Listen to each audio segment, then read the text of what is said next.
Selamat datang di portal kita. Bagi Anda tenaga honorer yang gagal dalam seleksi P3K 2024, ada kabar baik dari Menpan RB. Meskipun tidak lolos seleksi, masih ada peluang untuk diangkat menjadi P3K. Tapi, ada syarat dan kriteria yang perlu dipenuhi. Apa saja itu? Yuk, simak video ini sampai selesai untuk mendapatkan informasi lengkapnya.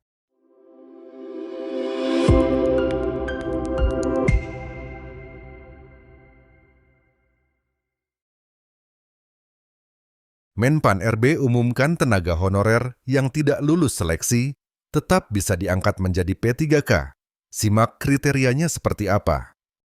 Diketahui, tenaga honorer akan segera diangkat menjadi P3K oleh pemerintah sesuai dengan amanat Undang-Undang ASN tahun 2023. Pengangkatan P3K merupakan salah satu amanat Undang-Undang ASN tahun 2023 yang terkait dengan penataan tenaga honorer dan wajib diselesaikan oleh pemerintah. Rini Widiantini selaku Menpan RB mengungkap bahwa penataan tenaga honorer akan segera diselesaikan melalui mekanisme seleksi P3K dalam 2 tahap. Tenaga honorer yang berhasil lulus seleksi akan diangkat menjadi P3K oleh pemerintah, sesuai dengan amanat Undang-Undang ASN tahun 2023. Kendati demikian, ternyata tenaga honorer yang tidak lulus seleksi juga masih mempunyai peluang besar untuk diangkat menjadi P3K. Menpan RB mengungkap kriteria tenaga honorer yang berpeluang diangkat menjadi P3K meskipun tidak lulus seleksi. Lalu, apa saja kriteria tenaga honorer yang bisa diangkat menjadi P3K meskipun tidak lulus seleksi? Berdasarkan keputusan Menpan RB nomor 16 tahun 2025, tenaga honorer database BKN dan telah mengikuti seleksi CPNS tahun anggaran 2024 namun tidak lulus, tetap bisa diangkat menjadi P3K. Namun, kriteria tenaga honorer tersebut akan diangkat menjadi P3K paruh waktu oleh Menpan RB.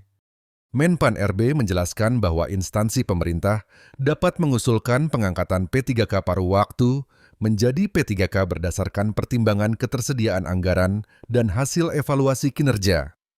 Berikut adalah skema pegawai pemerintah dengan perjanjian kerja atau P3K paruh waktu. P3K paruh waktu hanya ditujukan untuk tenaga honorer yang tercatat dalam pangkalan database non-ASN Badan Kepegawaian Negara. Tenaga honorer tersebut dapat diangkat menjadi P3K paruh waktu tanpa mengikuti tes tambahan lagi.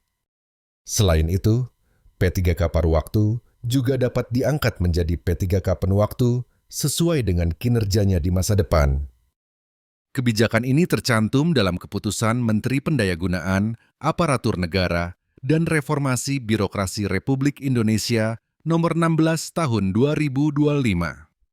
Jabatan P3K paruh waktu yang dibutuhkan adalah sebagai berikut. 1. Guru dan tenaga pendidik. 2. Tenaga kesehatan. 3. Tenaga teknis. 4. Pengelola operasional umum. 5. Operator layanan operasional. 6. Pengelola layanan operasional. 7. Penata layanan operasional. Selanjutnya, untuk kategori P3K paruh waktu. 1. Tenaga honorer yang tercatat dalam database non-ASN. BKN yang telah mengikuti seleksi CPNS tahun 2024, namun tidak lulus. 2.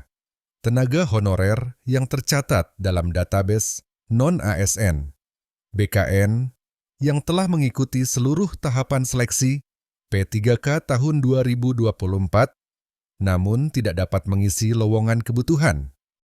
Berikut adalah syarat P3K paruh waktu. 1.